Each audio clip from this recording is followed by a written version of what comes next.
Notes on electric potential. So here I want to clarify a few points about electric potential. The first point is that the potential near an isolated positive charge is positive. The potential near an isolated negative charge is negative. If there is, the third point is that if there is zero potential at a point, it does not necessarily mean that the electric field at that point is zero. Now, this is a very important point that is basically giving us a clue about the relationship between electric field and potential. Potential is zero doesn't imply electric field is zero. So let's demonstrate that with this example. We have an isolated positive charge plus Q, an isolated negative charge minus Q. So this is basically a dipole. The distance between them is R, and we're interested in what's happening at point P, the midpoint between plus Q and minus Q, a distance R over 2 from plus Q and R over 2 from minus Q. So here's our coordinate system. So I'm assuming that these charges are residing on the x-axis. So what I want to know is the electric field at this point and the potential at this point. Okay, so electric field due to a point charge. Electric field due to the positive charge, E plus, is basically a Coulomb's constant K, the charge Q, divided by distance squared, R over 2 squared in I hat direction. It's the force per charge. So remember, so this is going to be KQ over distance squared, KQ over R over 2 squared. And since this is a positive charge, it will be pointing away from the positive charge towards the negative charge in plus I hat direction on the x-axis. The electric field due to the negative charge, E minus, is KQ over R over 2 squared in I hat direction. It's the same. Why? Because the electric field must point towards the negative charge.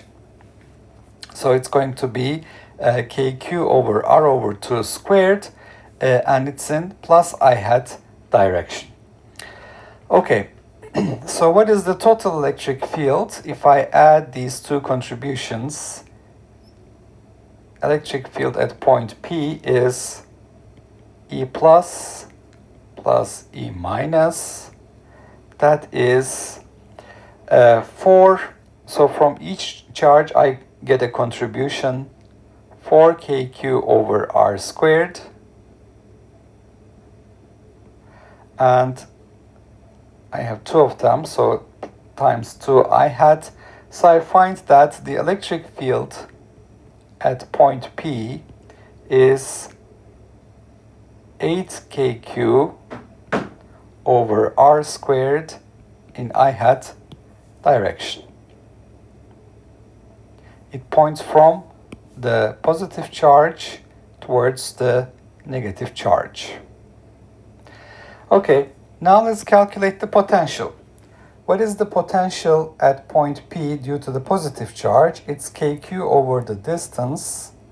So it's going to be KQ over R over 2. The potential due to the negative charge is minus KQ over R over 2 because I have a negative charge. And what is the total potential at point P? It is V plus V minus. And you can see that the potential at point P is 0.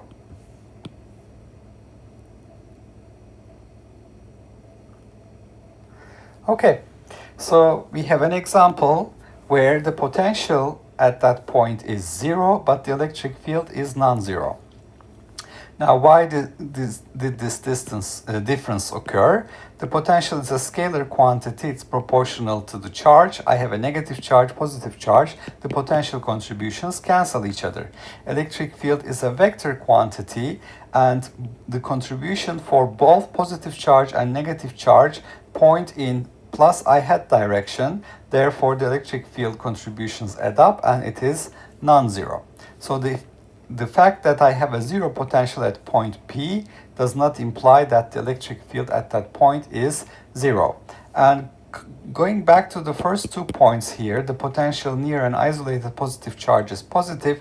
You can see that it's going to be K times Q over R over 2. So for this positive charge, the charge is positive, therefore the potential is positive. Here the charge is negative, therefore the potential is negative.